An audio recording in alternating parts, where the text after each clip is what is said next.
also invited a guy they introduced as 20 years head virologist or senior virologist for the Wuhan Chinese Center for Disease Control in Wuhan, obviously, and then 20 years senior pathologist at Yale University, one of the most prestigious universities in the United States, head of viral laboratory science. So you would think this guy should know something about how to find a virus. So we said, nobody has ever found a virus that causes disease in any biological fluid. Do you agree? And he said, yes. We said, why not? What is the theory that it's causing disease then? He said, there's not enough virus to find, which of course begs the question, if there's not enough virus to find, on what theory is it going to kill us all? So I was with my friend Andy Kaufman, and Andy had the presence of mind to ask him, if you mix the fluid from, say, the lung of 10 people with COVID, would you then be able to have enough to find the virus? And he said, no. What about 100 people? And he said, no. What about 1,000 people with COVID? Would you have enough biological fluid from their lungs to find even one virus? And he said, no. And then we said, what about 10,000 people? And he said, no, there's not enough to find. And then he wouldn't answer anymore. So if you think, anybody listening, that anybody has ever found a uniform particle that you could call a pathogenic virus in any so-called viral disease, you are simply uninformed. That's not the case. That has never been done. So what are they talking about? Well, I just said they never found the virus. So here's how they do it. And this process, which is called the viral culture, started in 1954 with a guy named John Enders. Now, everybody has to remember that what you're looking for is a uniform, identical shape, size, morphology particle that has a protein coat and a piece of genetic material in the inside. They should be all identical, and there should be thousands of them. So here's how they do it. Every single paper I've read for the last 2 years, they take fluid from somebody they say has, say, COVID. They either centrifuge it or filter it, which is not purification, it is not isolation. It's just to get some of the debris out. They take this unpurified liquid, they mix it with fetal calf serum, and they inoculate it, which means spread it, on bovine kidney, monkey kidney cells, not bovine. They're called vero cells. And then they see what happens. They try to, quote, grow the virus. Now, if they just did that, the virus wouldn't grow. So the next thing they do is they take away the food from the cells. They starve the cells. It's called Delbecko's minimal nutrient medium. And then nothing happens. And so then they add 2 antibiotics. In 54, Enders added streptomycin and penicillin. Nowadays, they add gentamicin and amphotericin. These are 2 very highly kidney toxic substances. Then what happens is the kidney cells break down into thousands of particles with all different sizes and shapes. That's called the cytopathic effect, otherwise known as CPE. The cytopathic effect is proof of the existence of the virus and that the virus causes disease. Period. That is how they prove it. In other words, they mix unpurified snot with antibiotics and fetal calf serum, both of which, that has its own particles and genetic material. They spread it on monkey cells. They poison the monkey cells break down, and they say that proves there's a virus.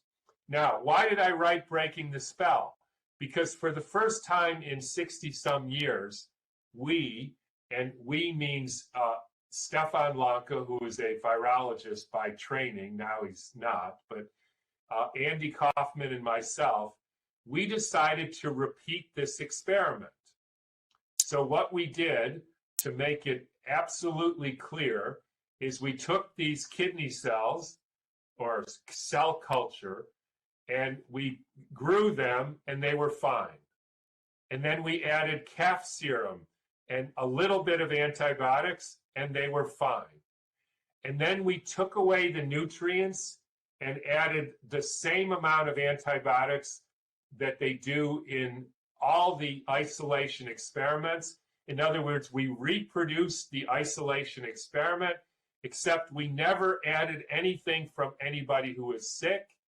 And we proved that the cells break down in that characteristic cytopathic effect, proving that the virus killed the cells, even though at no time was any virus added to the mixture. Proving the whole thing is nonsense. Can you hear me still? So that the first pillar of virology is this cytopathic effect, right? Which we've proven is because of the way they starve and poison. Then they show you pictures of the virus. Now, we have papers going back to 1973 showing those identical pictures in kidney biopsies and lung cancer and all kinds of disease states. And in 73, the CDC held a conference saying these little particles are actually not viruses. They are simply debris from the breakdown of the tissue.